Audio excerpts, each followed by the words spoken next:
Assalamualaikum warahmatullahi wabarakatuh. Saya Ibnu Soepro dengan NIM 2020611031. Di sini saya akan menjelaskan pembelajaran inovatif. Sebagaimana undang-undang kita saat ini yang menerangkan bahwa pendidikan harus berlandaskan pada penanaman nilai-nilai karakter bangsa dan budaya serta harus diintegrasikan dalam perkembangan teknologi dan ilmu sains. Yang pertama, pendidikan saat ini harus melakukan inovasi secara berkelanjutan dan jelas.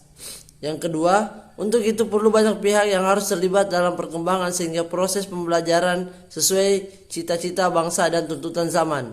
Yang ketiga, perubahan sosial dan perkembangan zaman berjalan sejalan dengan perkembangan psikis peserta didik, karena pemikiran yang sudah tertanam menganggap peserta didik telah belajar apabila dia dapat melakukan perbuatan yang telah diajarkan dan sesuai dengan tujuan pembelajaran yang telah dibuat. Oke, yang keempat, oleh karena itu memerlukan sebuah penilaian dan evaluasi yang terintegrasi, akurat, tepat sasaran, dan efektif. Yang kedua, adapun ciri-ciri pembelajaran inovasi. Menurut para ahli menyebutkan suatu model mengajar dianggap baik apabila memiliki ciri-ciri sebagai berikut. Yang pertama, 1. Memiliki prosedur yang sistematik untuk memodifikasi perilaku siswa. Yang kedua, harus belajar serta ditetapkan secara khusus, yaitu perubahan perilaku positif siswa. Yang ketiga, penetapan lingkungan belajar secara khusus dan kondusif. Yang keempat, ukuran keberhasilan siswa setelah mengikuti pembelajaran sehingga bisa menetapkan kriteria keberhasilan dalam proses belajar mengajar. Dan yang kelima adalah interaksi dengan lingkungan agar mendorong siswa lebih aktif dalam lingkungannya.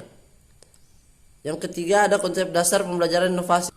Perubahan pada tahap awal, para guru memiliki motivasi dan sikap ingin berubah untuk mendapatkan sesuatu yang harus baru. Karena inti dari pengertian inovasi itu sendiri adalah guru harus memiliki sikap kreatif dalam artian merespon sebagai perubahan yang ada. Karena setiap adanya perubahan akan selalu diiringi oleh berbagai cara untuk melaksanakan proses belajar mengajar. Menanggapi perubahan yang terjadi disebabkan oleh adanya kesadaran seseorang terhadap kekurangan cara yang dimilikinya, seperti dalam kegiatan belajar mengajar, mulai dari penetapan tujuan pembelajaran, pemilihan materi ajar, pemilihan pendekatan media, metode, dan sistem penilaian. Bahwa inovasi yang dilakukan oleh seorang guru lebih ditekankan pada kegiatan mengajar karena ia diserahi tugas dan wewenang mengelola kegiatan belajar untuk mencapai tujuan pembelajaran yang telah ditetapkan. Adapun beberapa teori dalam pembelajaran inovasi, diantaranya teori kognitif. Teori kognitif ini mengandalkan pikiran dan konsep dasar yang dimiliki oleh peserta didik, namun dalam proses pembelajaran mampu mengelaborasi dalam mengembangkan konsep yang diberikan kepada peserta didik dan memecahkan masalah yang ada di kelas. Yang kedua, adapun teori humanistik, teori yang mengandalkan komunikasi dengan individu lainnya, karena manusia akan membutuhkan 4 fase dalam belajar, yaitu yang pertama, perhatian, retensi, reproduksi, dan motivasi. Yang ketiga, teori Gestalt, teori yang memandang dalam proses belajar mengajar yang merupakan fasilitas dari potensi yang dimiliki oleh peserta didik dalam belajar sehingga memunculkan motivasi yang berupa pengalaman pada diri anak itu sendiri. Mungkin itu saja yang bisa saya jelaskan tentang inovasi pembelajaran. Lebih dan kurangnya mohon dimaafkan. Wabillahi taufiq wal hidayah. Wassalamualaikum warahmatullahi wabarakatuh.